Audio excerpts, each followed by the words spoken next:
Hello everyone and welcome back to another Godzilla Battle Line video. We're back, new camera angle, new shelf.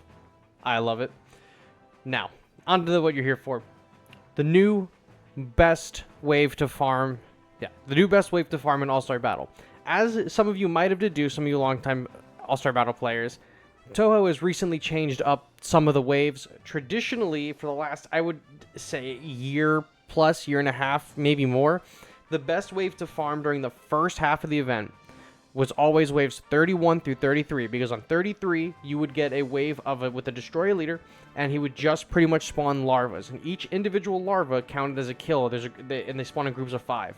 So if you just took it really slowly, you could rack up 150 kills just on larva. That's not including the aggregate forms that spawn in, the flying forms that spawn in, and then the one perfect form that spawns in, and then the leader. So they changed this. Now, I haven't personally tested all of these. However, friend of the channel, Pans, who I also his YouTube channel, Pans YouTube, and you might have seen him in the leaderboards or in your gameplay, he has tested all of the missions, and he gave us a report, so I will just go into the match and I'll play it super slowly, and I will read you what he sent to me. Pans said that waves 40 through 42 is the best checkpoint, the best waves to do. If you can't quite beat those, he says 37 through 39 is also really good. The next best would be 19 through 21, and then 4 through 6. He says a 1 through 3 is just a few less than that, so no matter where you are, there are good farming options. This is killing all crystals and Markalite cannons and waiting a while after you think the wave is done, especially with 40 through 42. If you want to maximize kills and not end a wave early, use effects and evolutions and units that are sure to die, like the Emboss and the Giant Octopus. Decent level destroyer handles everything solo. The leader ability will kill Super X's and anything out of range. So look, you can even see as I was reading that, our destroyer is just going through, clearing everything up. Maybe this Super Mecha Godzilla is a little bit premature, but mine is a low level. So we're just going to go through and play. So this is 40. You can see right there, there's the choppers and all those other enemies that came in. So that's cool. We've taken a few hits. Not really a big deal. Choppers coming in. Now, he said to take these slow, because something else that he said is that sometimes when you think that there are no more enemies left, they'll spawn in some more. So you just got to take this super slow. Oh, he also said that I have to tell you guys to say thank you to Pans for this info, and that he says gotta say, in quotes now, it says, to thank Pans for this info, make your girl call you Pans tonight. So all your girls need to call you Pans tonight under his request for him gathering all this info for us. So now we're locked onto the crystal, so we're going to kill it. But there's that one other helicopter. So we've mopped up a few kills, but there's another Rodan spawning in. So if we took this wave slower, we would have been able to maximize our kills. We went a little too quick. This next wave, let's try to go a little bit slower now that I don't have to read anything. So he said use units that are sure to die quickly if you need a little bit of a boost. We have the choppers. That's good. That's going to be good enough for us. So there's a Biollante, there's the Shinden. So we're just going to sit back. And we're just going to let things happen. All right, there's a Markalite cannon, maybe for the trains. That would be an easy bonk right there, because the Markalite cannons also, I mean, obviously they count as a kill. So we'll have to see where all this goes. So we're waiting. He said waiting is the name of the game, right? So we just got to see what's there. You don't want to get too ahead of yourself, because then you're going to clear the waves too fast. Here we go. Kamacuras Swarm, then the Trio Kamacuras, the bronze. Pretty good. So we have the Destroyer, and then if you wanted to use your leader ability, dead, hits twice. Maybe I could have waited for the larva to come in, but now we have the Destroyer larvas coming in. Right there. 1, 2, 3, 4, 5. That's going to be the total kills. That Markalite cannon dies on its own, but that's not going to count as a kill for us. Now this Manila, I think, is going to be out of Destroyer leader range. Yeah, so that actually will end up being a problem. I mean, it's not going to do a ton of damage. There's a -1 in the water as well. So let's send the choppers to deal with this Manila for now. Hopefully, okay, wow, they just absolutely rinsed him. The helicopters will, if the -1 is in the middle, the helicopters will die, but I don't even know where he's placed, honestly. So there's an Orga next. So the helicopters are just piling up, fighting this Biollante. That's good for us. There's a Batra. Okay, so the -1 was in the middle, so he waited the full gambit. But he's got that heal, so the choppers aren't really going to be super useful, but our Destroyer leader is pretty strong, so we should actually be able to clear him out. If not, I'll just summon the Chibi Godzilla. Ah, it's fucking Chibi Godzilla. Now, I'm unsure if killing Orga twice counts as 2 kills, or if it's just 1 kill. Like, that wouldn't count, but then killing Orga in this state would count? I don't know.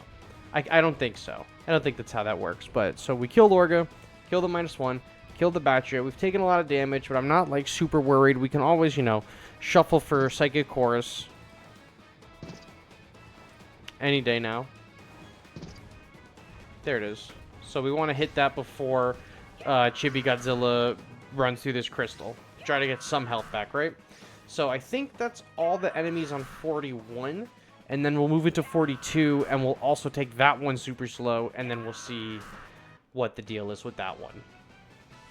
I did all these on stream, but off the top of my head, I can never remember, you know, exactly what the hell's going on in them. So it is the final boss. It is the leader wave of this checkpoint. So we have a evolvable, which is good. Mechagodzilla, so we're just going to take it slow. There's another Marker Light Cannon. We could send the Stealth Bomber up and take care of that Marker Light Cannon, but I think the Ultima might actually kill it. But we're going to use our Terrestris and have him fight on our behalf and then evolve, because Ultima at least will be good to like pick people off from a distance. And Gearus is dead. We don't even actually need to. We might just let this Destroyer kill everything. That's what Pan said. He said that a decently leveled Destroyer can, you know, kill most of the units. Mine is 20 or 21. I don't rightfully remember. But that's alright. The M-Boss will... They're going to stun lock my leader? Not great. I'll just hit him with the Variable Slicer. Call it a day there. Chibi Godzilla is not going to hit outside of leader range, so that should be fine. Dead. Super Mega Godzilla. He will, I think, hit outside of leader range. I don't remember. But Dead Kamacuras, that's 1 kill. Dead Kamacuras, that's another kill. Dead Kamacuras, that's another kill. Chibi Godzilla is just outside of leader range. Do I want to use Ultima now? I feel like it's super early. Those crystals also will count as kills, by the way. Those crystals will count. So, Chibi Godzilla is dead. Super Mecha Godzilla is dead.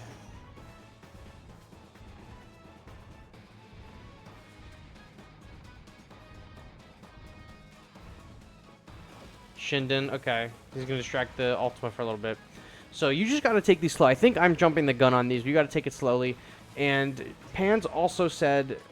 Maybe it was Pans or Kyoshi just said it. But the waves with the highest kill count now in the first half is like not even anything close to what the previous one is. Because the previous ones with the Destroy Larva, you were going to kill like 150 targets. 155, I think, was the max you could have done on just wave 33. Now I think the highest you're getting between the whole checkpoint is like something in the 70s or 80s if you do everything, and even that I'm not entirely certain on what exactly the number was. It's somewhere in between like 60 and 80, I'm pretty sure. But yeah, so Pan says, to reiterate, that checkpoints 40 through 42 take them super slow. If you kill everything in those waves, you're going to get a lot of kills, and that's going to be your opportunity to get the most kills in the first half. And then he says if you can't quite beat those, then you move down to 37 or 39. If you can't beat those, you go to 19 and 21. If you can't beat those, 4 through 6. And if you can't beat those, 1 through 3. 1 through 3, I'm thinking, is because that's just going to let you get like the most crystals and Marker Lights, just easy things to kill with like Shindens, or Shinden's not going to kill those, but the Stealth Bomber will, and some of your littler guys will be able to kill them. So 40 through 42, 37 through 39, 19 through 21, 4 through 6, and 1 through 3. In that order, from best to worst. Alright? That's what he says. Shout out to Pants for getting the information. Hopefully, this isn't a little too late for you guys. I know the second half is starting soon, but, you know, even if you can't get through a lot of the second half, at least you'll have this video to help you farm some of the stuff in the first half that you might have already hit. So, that's what I got for you guys today. Thank you all so much for watching, and I will catch you on the next one. Bye-bye.